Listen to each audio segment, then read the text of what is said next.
noches. Finalmente, la cúpula de la Fiscalía avala la querella de Torres Dulce contra Artur Mas por desobedecer al Constitucional. El fiscal general aprecia presuntos delitos de malversación, desobediencia y prevaricación, entre otros. Analizaremos con nuestros invitados esta información y hablaremos de la cuarta huelga de estudiantes de secundaria, bachillerato, formación profesional y universidad que ha tenido hoy lugar en defensa de la educación pública. La cuarta, como decíamos, en tan solo 2 años. Y terminaremos el programa de esta noche hablando nuevamente del lindano. Hoy hemos sabido que el agua que sale de la potabilizadora de Santa Eulalia de Gallego también está contaminada. Para tratar estos temas ya nos acompañan esta noche Lola Ester, periodista. Buenas noches. Y Carlos Aparicio, UPyD. Buenas noches. Bueno, comenzamos nuestro programa de hoy hablando de las novedades en torno a la consulta alternativa del 9N. El fiscal general del Estado, Torres Dulce, acusará al presidente catalán y 2 consejeros por malversar, prevaricar y desobedecer por la celebración de la consulta del 9 de noviembre. ¿Qué opináis de esta querella? Lola. Pues yo creo que no se ha podido hacer peor, porque el fiscal general del Estado la semana pasada dijo que no había razones para presentar una querella. Ahora dice que si las hay. Entonces es que más claro que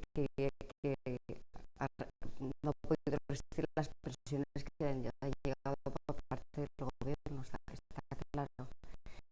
Y luego a mí lo que me asombra es que la Fiscalía, tanto los fiscales de Barcelona, ahora los de Cataluña, el fiscal general, que tengan tantas discrepancias sobre los conceptos y sobre si hay delito o no hay delito. Yo creo que no tiene que ser tan difícil para los fiscales apreciar si hay delito o no hay delito en la cuestión. Entonces, de todo esto, la conclusión es que se ha acabado judicializando una cuestión que tenía que ser política, exclusivamente política. Es un asunto que tenía que haber resuelto entre Mas y Rajoy. La Generalitat y el gobierno central, y ha acabado en el Constitucional, en la Fiscalía.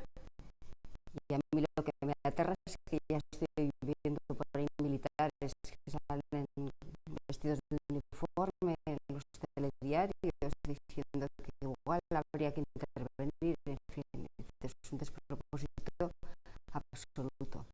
Es que no se ha podido hacer peor, no sé cómo acabará, pero se empezó mal y puede acabar de manera muy desastrosa. Carlos. Bueno, yo creo, efectivamente, que se ha llevado muy mal este tema, pero este tema concreto del 9N, de todo este teatro que hemos visto en la televisión, yo creo que ha sido realmente muy perjudicial para el sistema, para la democracia. Es decir, porque lo que hemos visto es que el Tribunal Constitucional les dijo que no podían llevarlo a cabo. El propio gobierno recurrió cuando dijeron que iban a montar una consulta, etcétera, y les dijo que no podían llevarlo a cabo, y al final lo han llevado a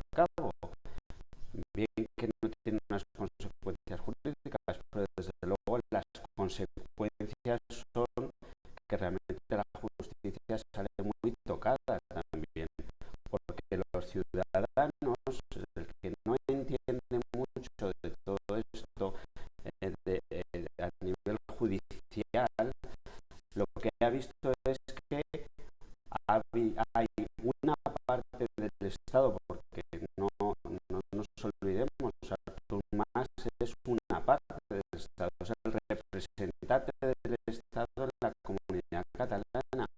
Ha desobedecido una instrucción, ha desobedecido una orden del Tribunal Constitucional. Ha dicho que iba a hacer otra cosa parecida y también le han dicho que no, y no ha pasado nada. Es decir, no ha pasado nada, y eso es muy, muy perjudicial, por supuesto que es muy perjudicial. Y luego, yo creo que Rajoy, pues desde luego no ha llevado bien este tema, pero no lo ha llevado desde el inicio. Yo creo que la consulta o el referéndum o todo lo que hemos visto el 9N, pues ha sido una puesta en escena, ha sido un insulto al sistema democrático, porque realmente no es baladí que se saquen unas urnas de cartón, que se haga un paripé. Es decir, eso degrada la democracia. Es decir, yo creo que la democracia y las elecciones es algo muy, muy importante, como para que se puedan hacer sin un censo, sin realmente unas garantías jurídicas, sin realmente se sepa si uno ha votado 2 veces, 3 o 4, que además los datos los mismos que convocan y que además tienen unos intereses en que salga un determinado resultado. Por lo tanto, yo creo que esto no se debería haber llevado a cabo, y si estamos donde estamos es porque no se ha impedido que se llevase a cabo. O sea, que yo creo que aquí ha faltado realmente la fuerza del Estado, no la hemos visto. Y luego, de cara a lo que ahora la Fiscalía, a ver, la Fiscalía es un órgano jerárquico. Es decir, y es inconcebible que unos fiscales que están por debajo de la Fiscalía General no acepten, no acaten las órdenes del fiscal general del Estado. Es decir, lo que estamos viendo es que los fiscales de Cataluña, porque a ellos les ha parecido, se rebelan contra el jefe, por decirlo de alguna manera, ¿no?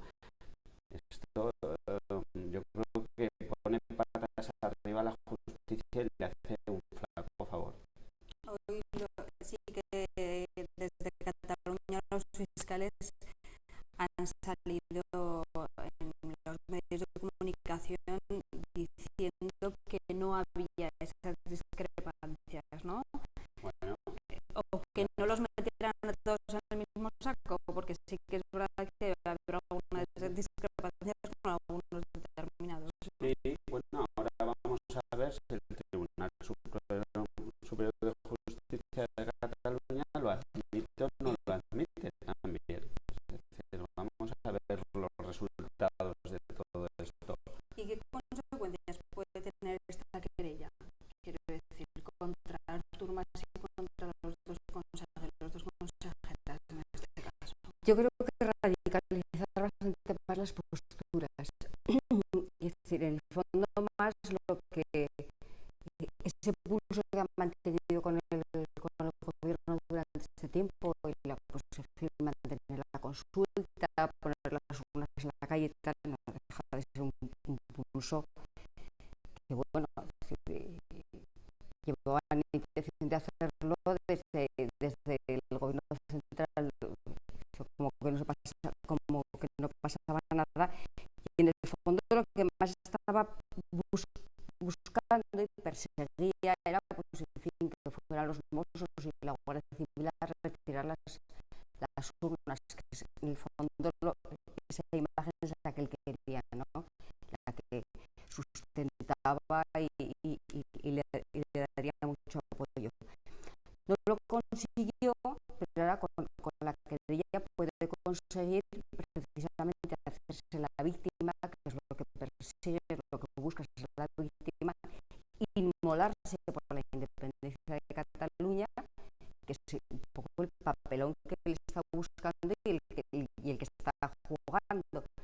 Entonces, ¿a dónde nos conduce?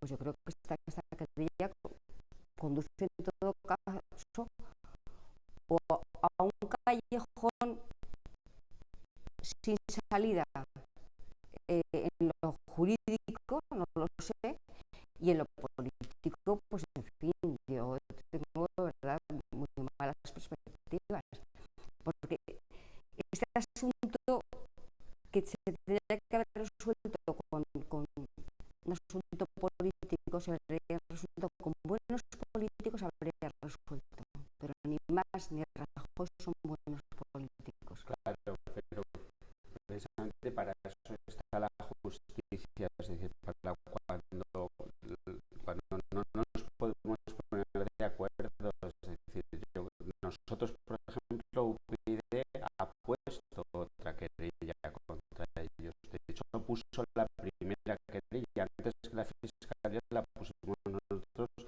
el día 8 de noviembre, porque era evidente que estaba desobedeciendo unas órdenes del Tribunal Constitucional. Era evidente.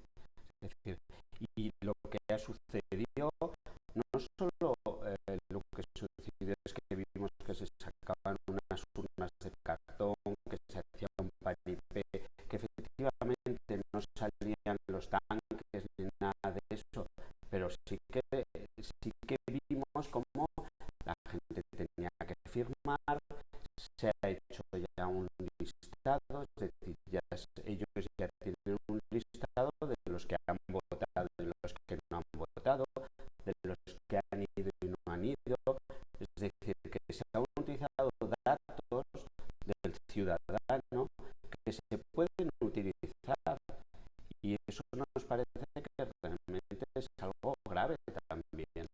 Es decir, que ya hay consecuencias, hay perjudicados, o sea, hay ciudadanos que han sido perjudicados.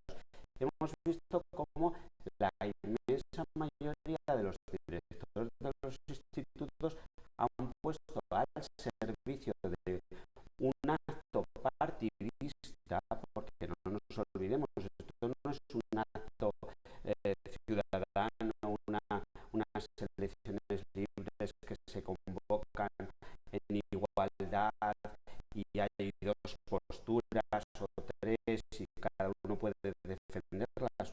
No, esto es un acto partidista de una serie de partidos que han organizado un acto para mayor gloria de sí mismos. Pero es que además han utilizado medios públicos, han utilizado dinero público de todos, incluso del que no votaba. Es decir, que aquí se ha desprotegido por parte del Estado a una serie de ciudadanos españoles. Entonces, cuando uno dice, no, es peor porque ahora hace un más se hace la víctima, por supuesto, pero lleva haciéndose la víctima siempre. Pero ¿qué hacemos? Para que no se haga la víctima, dejamos de proteger a los ciudadanos a los cuales se les ha utilizado su dinero para unos actos partidistas, independientemente del resultado, que no es creíble, todo lo que tú quieras, pero ya se ha perjudicado, es decir, ya hay gente que aparece en unas listas y hay gente que no aparece. Pero cuando dices que la justicia resolver, la justicia está para esto, la justicia, el fiscal general del Estado la semana pasada no encontraba razones para poner una querella y ahora sí que las encuentra. Pero ¿no te parece extraño que no encontrase razones cuando el Tribunal Constitucional había dicho no puede usted hacer eso? Que se lo dice el Tribunal Constitucional, hasta yo, que no soy jurista, entiendo que no se puede hacer algo. razón de más, antes la justicia es para esto, la justicia que está tan dividida y tiene tantas discrepancias entre sí. Yo no sé si es la justicia por resolver esto, porque el propio fiscal general del Estado acaba de demostrar que ha recibido presiones del gobierno, porque la semana pasada no pensaba actuar y ahora sí que actúa. Entonces, ¿por qué actúa? Y luego, cuando yo digo que se va a radicalizar todavía mucho más, es que estás viendo pues, la vicepresidenta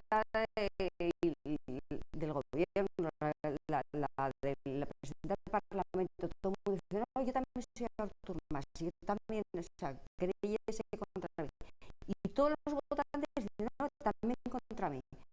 Y ahora estoy viendo que Esquerra Republicana dice, no, es una querella contra todo Cataluña. Sí, pero eso realmente lo han utilizado siempre. Pero envolverse en la que escúchame, Carlos, cuando dice Esquerra Republicana esta querella es contra toda Cataluña, hay 4 millones y pico de catalanes que no han votado y todavía no he oído una voz de nadie que diga, no, perdón, contra toda Cataluña, no, contra estos, acaso.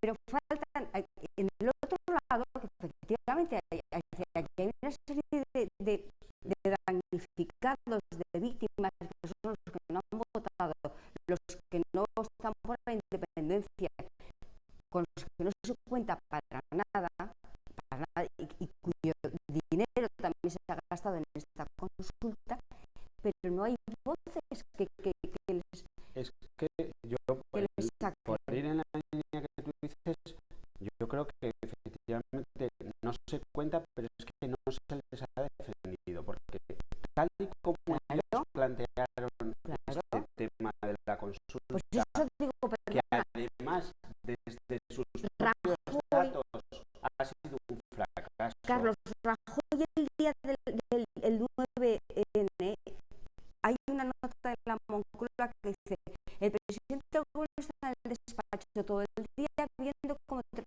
discurre la jornada. ¿Qué hace el presidente del gobierno en su despacho viendo cómo discurre la jornada? Si no le das ninguna importancia, no te puedes quedar en el despacho. No solo eso, sino que tiene que salir a defender a los 4 millones y pico, efectivamente, que va el fin de semana a hablar y no sé cuántos dentro de 2 semanas. Oiga, no.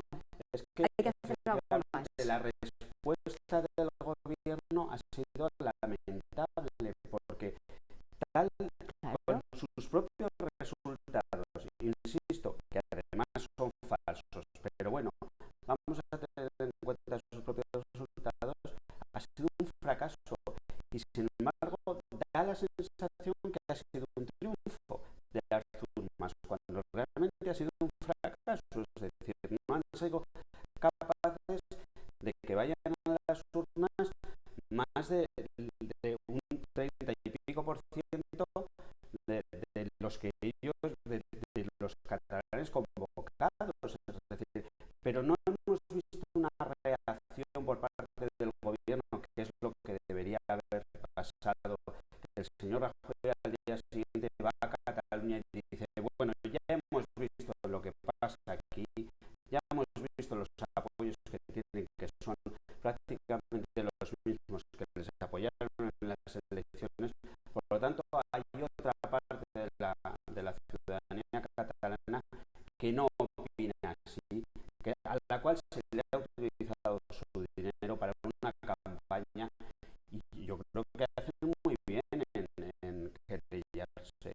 O sea, nosotros somos partidarios, de hecho hemos presentado una querella, porque ni Artur Mas ni nadie tiene que estar por encima de la ley. Aquí hay una cuestión muy clara, es la ley, o sea, la democracia sin ley no es democracia, y es tan sencillo como cumplir la ley, y cuando alguien no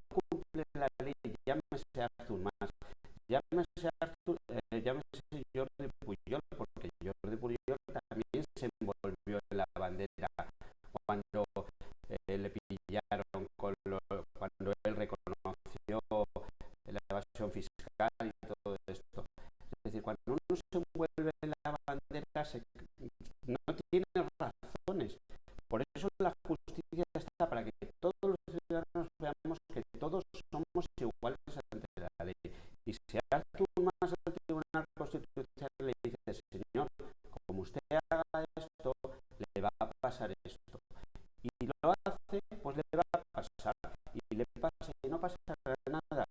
Yo recuerdo una vez, no sé si os acordáis, cuando Batasuna, cuando se legalizó Batasuna, que nos decían, van a salir a la calle, van a quemar el país. No pasó absolutamente nada y estuvo ilegalizado durante un tiempo, o se legalizó. Yo creo que aquí no va a pasar nada si al final esto va adelante, y esperemos que vaya adelante, porque los ciudadanos queremos para darle el sentido que tiene que tener la justicia, que realmente se aplique y se aplique a todos.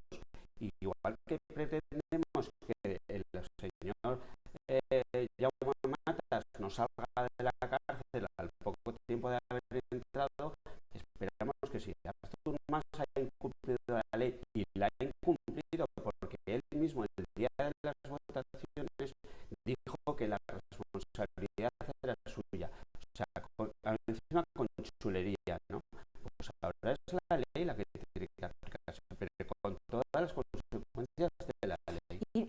Pero bueno, si estamos pidiendo las consecuencias de la ley, pues para todo esto no haber permitido que se celebrara la consulta. Bueno, es que, claro, por supuesto, Por, es pues que eso era previo, claro. Pero cuando cometes este fallo en el Tribunal Constitucional, dice, no se puede. Pues no se puede y hay que impedirlo. Claro, porque entonces, para todo esto lo demás claro, pero los que te lo tienen que impedir ya, si el Tribunal Constitucional dice que no se puede, ya son las fuerzas de seguridad del Estado, es decir, es el propio gobierno que tiene que dar la orden de estos institutos no se abren porque son propiedad pública, y no se abren los institutos un domingo para un referéndum partidista. Entonces pero eso la orden la tiene que dar el gobierno ya. Entonces, que no lo hizo. A ver, si seguimos paso por paso, es decir, ¿dónde conduce esto? ¿Dónde conduce? Yo a que se aplique la ley. Y pues vamos a seguir aplicando la ley, a disolver la autonomía en Cataluña. ¿No? Ahora estamos hablando de una querella contra una serie de personas. Sí, pero ¿a dónde nos lleva todo esto? No, la disolución de la autonomía catalana, es decir, si aplicamos el artículo 155, no tiene que ver con digamos, disolver la autonomía, sino simplemente en los aspectos, en las competencias en las cuales no se está garantizando que los servicios y los derechos de los ciudadanos se garanticen, simplemente el Estado interviene. Es decir, que si en un caso, por ejemplo, imagínate que en Cataluña no se estuviese dando la sanidad adecuada porque decidiese el gobierno que solamente de dar sanidad a los catalanes, y podría intervenir el gobierno. Fíjate, Carlos, pero en este caso no estamos hablando de lo mismo, estamos hablando de aplicar la ley, y este señor ha incumplido una serie de cosas que van contra la ley, ya sea prevaricado, pues teniendo en cuenta los ritmos que lleva la justicia, ahora nos podemos encontrar efectivamente la querella contra Artur Mas, podríamos llegar incluso a la incapacitación de Artur Mas, pero en ese interín se convocan elecciones plebiscitarias, hay elecciones, y este señor las puede ganar. Un señor que se inmola por la causa, una campaña electoral con una querella detrás. Bueno, es ganarla, pero ganarla de calle.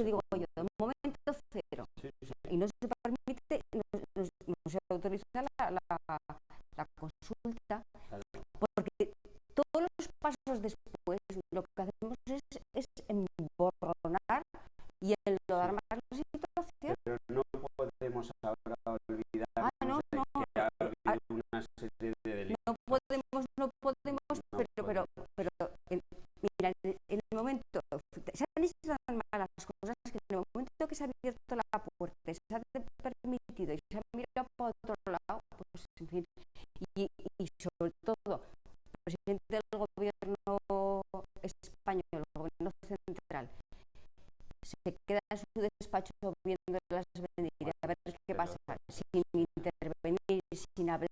Es que no se ha dirigido a los catalanes en ningún momento. Y ya no digo yo que se dirija a los independentistas, caramba, a los otros 4 millones y pico. Los catalanes no independentistas, claro, están abandonados, claro que están abandonados. Totalmente abandonados. Claro. Bueno, vamos a dejar de hablar de los catalanes en este caso para hablar de los estudiantes aragoneses que mismo se han manifestado en defensa de la educación pública. La cuarta huelga en apenas 2 años. Una jornada que, según sus convocantes, quiere servir como protesta ante las políticas de educación de los gobiernos central y autonómico, y en especial como repulsa ante la aplicación de la ley de mejora de la calidad educativa. Esta es la opinión de los convocantes, pero me gustaría saber cuál es la vuestra, Carlos. Bueno, pues a ver, yo creo que en cuestión de educación todos los ciudadanos tenemos una opinión sobre la educación, y es que no funciona. Y luego tenemos una opinión más allá de lo que es propiamente la ley de educación, y es que aquí las leyes de educación dependen del gobierno. Cada gobierno viene y hace una ley.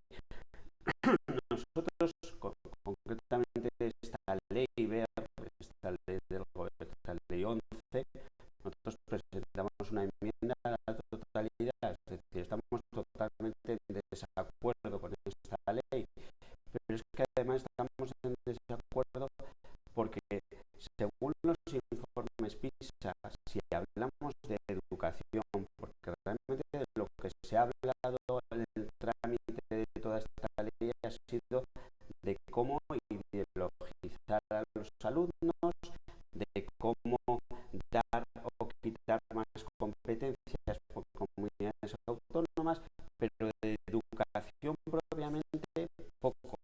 Es decir, de cambiar el sistema pedagógico, de atacar todo el problema que hay en primaria, en secundaria, en el bachillerato, ampliar el bachillerato, de dotar de recursos, de ampliar la formación de los docentes. Todo eso, de eso se ha hablado poco. Se ha hablado de quién controla más, de darle más poder a las comunidades autónomas, etcétera, de menos independencia a los centros y tal. Nosotros estamos totalmente en contra. Pero el informe PISA dice que las mayores diferencias no están tanto entre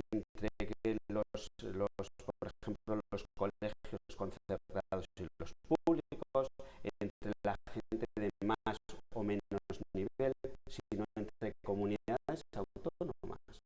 Es decir, curiosamente, y podemos ver el informe de PISA, lo que da son bastantes variaciones entre los alumnos del País Vasco con los alumnos de Andalucía, o los alumnos de Navarra con los alumnos de Castilla-La Mancha. Entonces, nosotros creemos que hay que atacar ese problema, que hay que hacer una ley no para los próximos 4 años, que es lo que se ha hecho ahora, sino para los próximos 30 años, y que se tienen que poner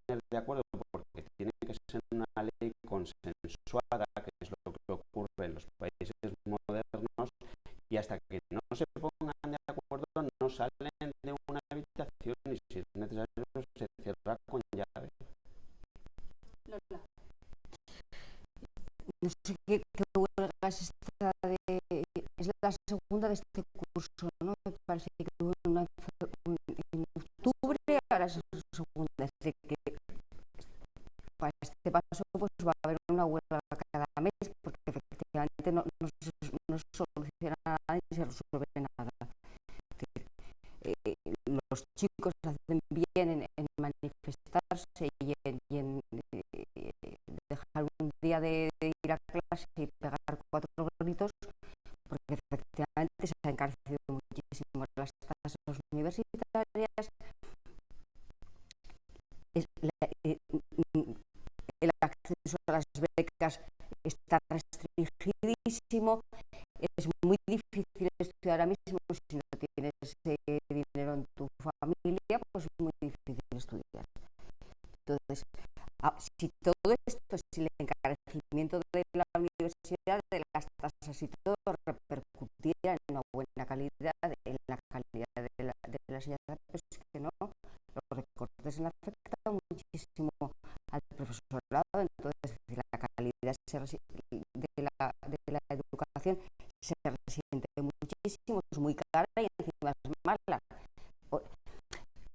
Cuando digo mala, cuidado que salvo yo mucho al profesorado, porque sé que la están pasando bastante mal, ¿no?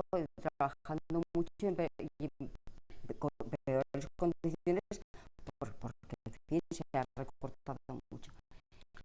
Entonces, es decir, me parece bien, pero claro, tampoco es cuestión de estar todos los meses faltando a clase un día o haciendo una huelga y tal, porque tampoco es la solución.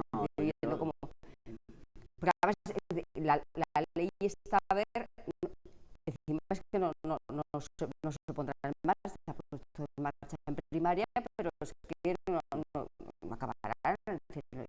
No sé si el PP repitiera, que no sé si se repetirá, dudo mucho que esta ley la ponga al 100% en marcha. Sí, yo creo que una cosa es la propia ley verde, que como digo, nosotros hemos presentado una enmienda a la totalidad, y otra cosa también es que se utilice el sistema educativo como arma política. Yo creo que también hay que pensar en eso, es decir, que las universidades no pueden ser un lugar donde se haga política y se utilice a los alumnos. Y tú decías que el profesorado está muy mal pagado. Yo espero, sinceramente, que a partir... No he dicho mal pagado, he dicho que están trabajando en condiciones precarias porque hay menos profesorado. Sí.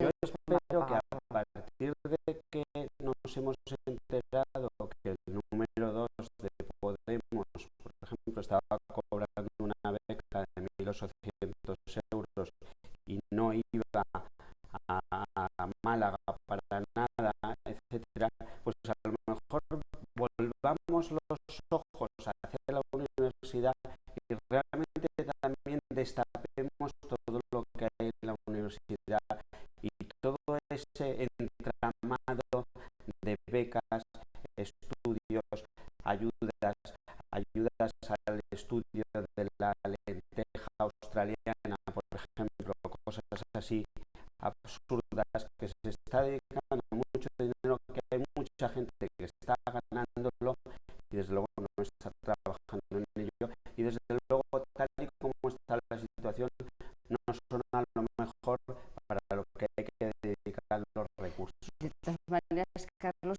tendríais que trabajar tu partido, 2 partidos mucho para acabar con la endogamia en la universidad. Bueno, es que nosotros porque claro, yo cuando veo a los de Podemos hablar de la casta política, sí. la casta universitaria habría que dejar aparte, y ellos precisamente forman parte de la élite universitaria. Es decir, claro, lo de Rejón, efectivamente, pero no solo que tengo una beca de 1.800 euros por un trabajo siquiera acude. Es que había una beca y se presentó solo uno, que era él. En fin, teniendo en cuenta que su padre es catedrático, pues puedes pensar ya absolutamente todo. No solo eso, teniendo en cuenta que el que la otorgaba era un subordinado suyo del partido. Y además es de la Consejería de Izquierda Unida, que también están, que ellos fueron asesores suyos. O sea, es decir, que hay un entramado ahí que yo espero, realmente lo espero, que ahora los medios de comunicación, todos los ciudadanos, volvamos la vista hacia la universidad, porque creo que es muy importante. Nosotros somos un partido que proponemos que la competencia de educación sea una competencia central y luego esté, por supuesto, descentralizada y la gestión sea de las comunidades autónomas. O sea, pero la competencia sea central, porque uno de los problemas que tenemos también con la educación es que al final nos hemos encontrado con 17 sistemas educativos, con 17 sistemas educativos en el que si tú te mueves a otra comunidad tienes un sistema diferente, tienes, por supuesto, si estás en una comunidad con lenguas cooficiales, dificultad también para encontrar un colegio público en tu idioma, como ocurre en Cataluña. Se hace una segregación también por idioma, es decir, una discriminación y segregación. Todo eso hay que atajarlo. Y no se puede utilizar la educación como arma electoralista y como adoctrinamiento, que es lo que se ha hecho. Adoctrinamiento bien nacionalista en las comunidades donde hay nacionalismo, o bien política, como vemos ahora en la universidad. Esta mañana me decía un profesor de la universidad, dice, fíjate que porque un máster de filosofía cuesta 2.000 euros en la Universidad de Zaragoza y cuesta 400 en la de Toulouse. ¿Por qué? Claro, pues todo esto efectivamente, es decir, no tiene sentido. Entonces cuesta muchísimo, pero ¿y quién da ese máster y en qué condiciones y cómo? Porque seguro que a lo mejor tampoco la calidad es ahora la bomba. habría que ver cómo entran los profesores en la Universidad de Toulouse y cómo están los profesores aquí en la Universidad de Zaragoza, por ejemplo, o la endogamia que hay en las universidades, o la poca movilidad de profesorado, todo eso que se debería ser un centro de poder intelectual, es decir, que la universidad tiene que generar ideas y sin embargo al final se convierte en un núcleo endogámico donde nos colocamos unos otros y realmente creo que eso también habría que ponerlo sobre la mesa. Bueno, dejamos ahora la educación para terminar el programa de hoy hablando de la contaminación del Lindano nuevamente. Hoy era de Aragón publica que el agua de la potabilizadora de Santa Eulalia también está contaminada, mientras por su parte Sanidad continúa insistiendo en que no hay ningún riesgo para la salud. ¿Cómo lo veis vosotros? Esto ya es un tema que preocupa mucho, ya lo hemos hablado en alguna ocasión en esta mesa de redacción, sobre todo a los vecinos, ¿no?, de estos pueblos afectados, Lola. Quienes están diciendo que no hay ningún peligro para la salud son los que negaban hace nada que hubiera lindano en el agua doméstica. Entonces no son fiables para nada. Yo lo que veo es que se han invertido ya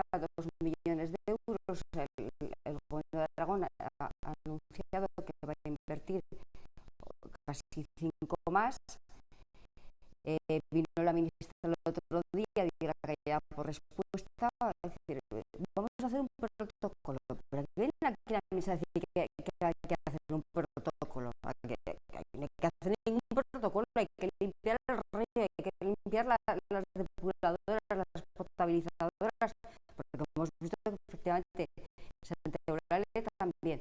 Entonces, ya no es solo el agua del río, sino todos los conductos y todas las infraestructuras que tienen los pueblos. Entonces, es decir, no es nada fiable.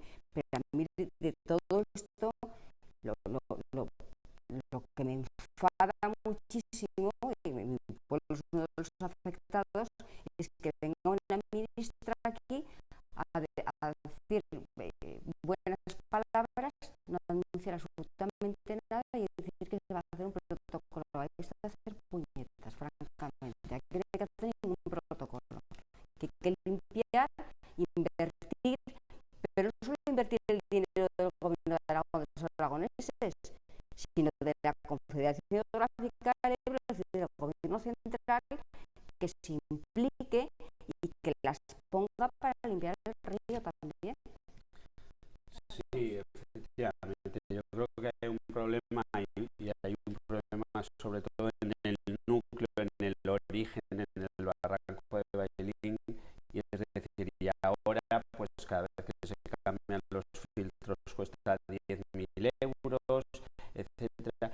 Y lo que no se puede decir de ninguna manera, primero, yo creo que hay un tema de descoordinación, es decir, que aquí está hablando el señor Lobón, el señor Oliván, el señor de Pedro, es decir, cada uno dice una cosa, uno se echa la pelota a otro, y al final los pobres que dejan solo son a los alcaldes, en este caso al de Santa Eulalia, que un pueblo con 190 habitantes se le dice que limpien ellos los conductos porque están ahí los residuos y todo eso. Eso no puede suceder.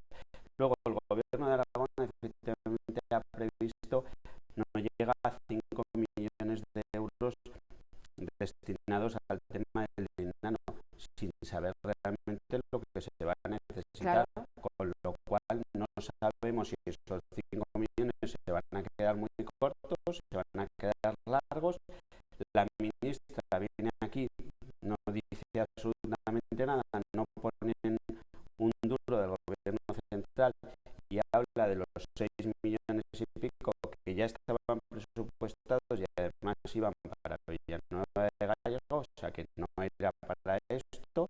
Y luego vemos al señor de Pedro defendiendo los 13 millones y medio de los saltos de agua, en fin, a capa y espada, teniendo ahí un problema como tenemos también de surtido y de abastecimiento. Por lo tanto, lo primero, yo creo que tiene que haber un gabinete de crisis, tiene que haber una persona, una voz autorizada que sea igual que ocurrió con el ébola. ¿Os acordáis que al final la ministra, bueno, pues aquí tendría que haber una persona, pero es que aquí se mezclan intereses también políticos, electorales, de unos que son candidatos a primarias de algún partido, de otros que tienen una consejería que pretenden defender a la otra, y al final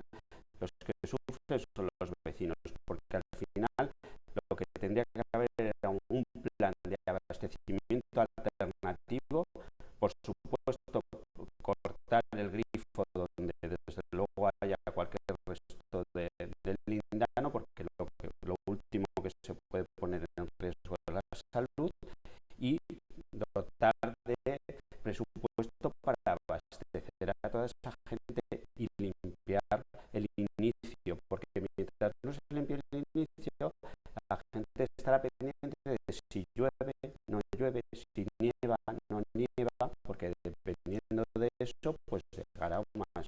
Pero mientras hace todo esto, cuando viene una ministra a tomarnos el pelo, alguien de las autoridades competentes me da igual cualquiera de los portavoces que ha dicho, etcétera, etcétera, hay que hacerla callar y decirle 4 cosas públicamente. Sí. No, ha venido y pues oiga, no. O sea, para esto no venga usted a decir estas tonterías, que vamos a hacer un protocolo. O sea, está envenenada el agua de un montón de pueblos y hay que hacer